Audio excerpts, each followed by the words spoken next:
A little question later. Enter teacher. Welcome everyone. I am relieved you're here. I am delighted.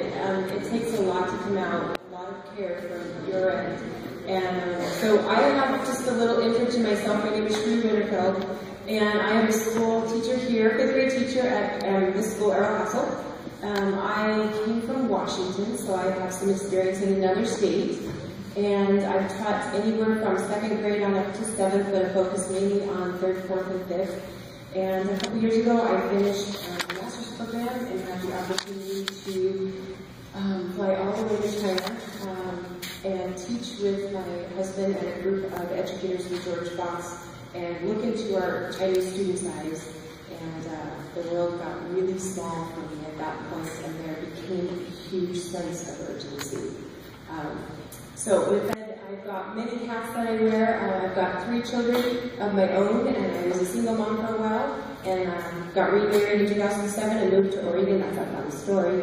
And I inherited 2 amazing stepsons. I'm a former PTO president, so I have worn that hat too. And here's a weird one. I'm a former association president, so for all of you who, union is a bad word, I wore that hat too. I'm currently serving 1 out of 2 of our school's SBLS members, which Jan talked about, that teacher leaders who are helping to make Common Core implementation doable, accessible, and manageable.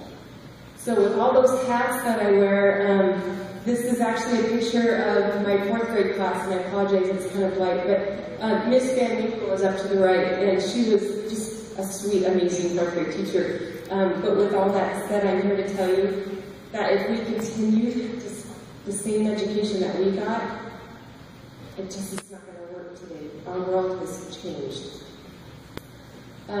So, another global perspective that we now have is my very first job. There were 150 local applicants in the late 90s, and now with internet entrance, we have about 1,500. And they are not just local applicants. So our kids are facing, this is the world we live in. We are definitely global. So I've got a little activity here that I need 3 volunteers, and this activity will hopefully kind of cement the reasons why I, as an educator, am embracing Common Core and for students' sake and wanting to work hard to implement. We have 3 very brave volunteers. I got one out of 3. How much do I have left?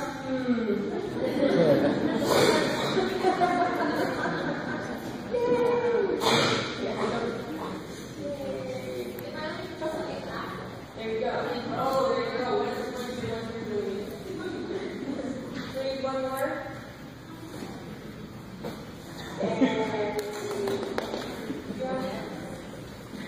Okay. So hopefully this will demonstrate what Common Core can do for our kids. Okay, so I apologize, I'm not here to embarrass anybody, but I'm going to ask our first volunteer, would you go ahead and just clap? Thank you. Second volunteer, you saw what the first volunteer is. Can you maybe step it up a notch and clap?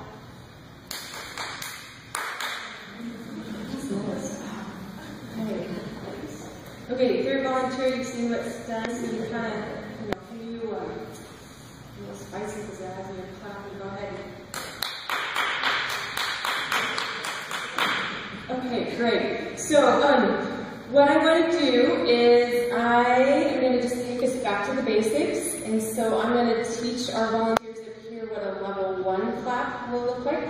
So, my hands are going to come together like this. This will be a level 1. So 3 volunteers will do this all here. 1, 2, 3.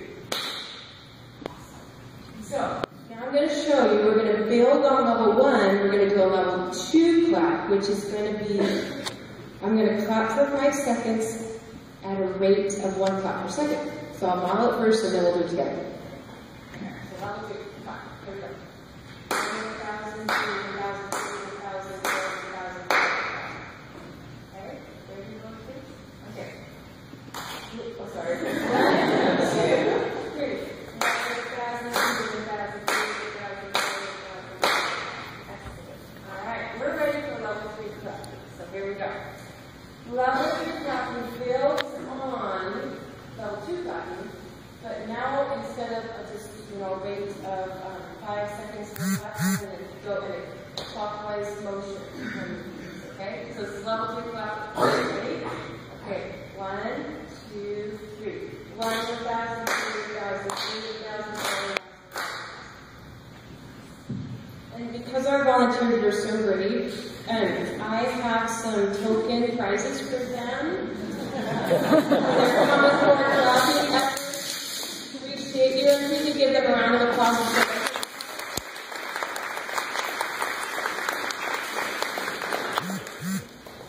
Okay, so basically what that demonstration did is, for the first time in U.S. history, we have consistency of standards in math and English language, and that is exciting as an educator. If I get a student in from another school in Beaverton in 5th grade, they're going to have same standards. If I get another student in from another district, they will have had, they'll know what a level 1 clap looks like and sounds like. And if I get one from another state, the hope is, again, same standards through math and English language. First time, U.S., we have so many things facing us in education that are unique to the United States. It is truly one of the toughest places to teach, in my opinion. We have 90 languages and loves and Beaverton represented. You do not see that in China. Alignment. So when we're looking at level 1, level 2, level 3, the Common Core has taken what they wanted it to know and look like at the 12th grade level and have stair-stepped it at an appropriate level down. So what that means in 5th grade, for example, well, my daughter, one of them, she did early college the last 2 years, but when she was a sophomore in high school, she had this huge project. And she was pulling her hair out because she was frustrated having to cite sources in her project. Well, that was frustrating as a parent, which you guys can all relate to.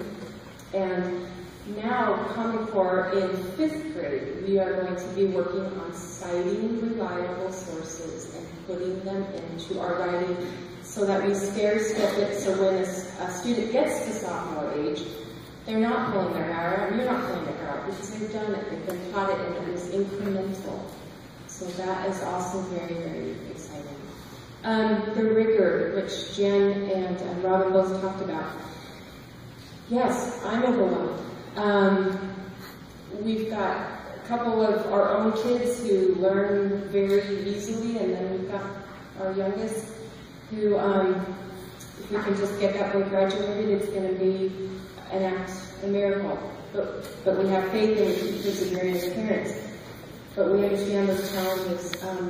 I really, really appreciate the parent-teacher partnership, and please know how important that is to all educators. We're in this together. We're processing through the same time you are. We don't have all the answers, but together we can make it work for our students, for our children and our students. Just a little note. I started thinking this weekend,